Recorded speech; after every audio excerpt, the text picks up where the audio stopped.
In 1964, there was two balloons. They were the first recreational balloons in the United States. They were staging a little promotion event here. Our balloon was there.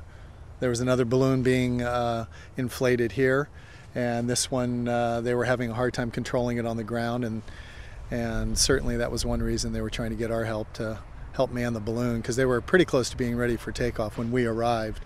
We grabbed one of the lines. There was 3 lines on the balloon, and I was at the end of one of the lines and wrapped it around my hand and was holding on. And it was not a very well orchestrated takeoff, at least from my perspective. And the balloon started going up, the rope cinched on my hand, and I started being dragged across the ground, and a friend of mine's father grabbed me by the feet, and he let go shortly after takeoff. And looking back, probably saved my life, because it cinched the rope around my fingers and meant that I wasn't going to fall. I was yelling, trying to get the pilot's attention. He was sitting in a basically a seat, and I was behind him.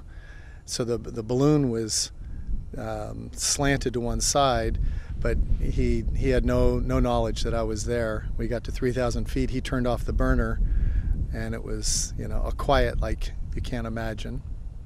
And then I started to scream again, and got his attention. He looked over his shoulder and pulled a ripcord on the side of the balloon to release it, to release the air.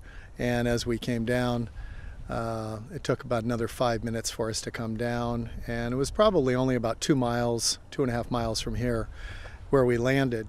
Probably, if anybody was affected by it, it was the pilot. I can't imagine being in that position of responsibility and seeing some kid hanging there.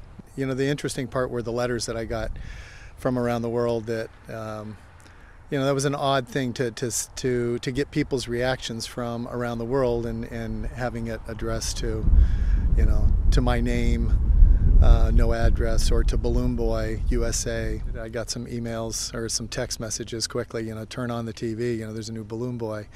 And you couldn't help but be captivated by the story. The way it turned out is a little different, and it's interesting that this story got dredged up and back into the news. It's I didn't have any emotions. It was I was probably more captivated by that story certainly than my story.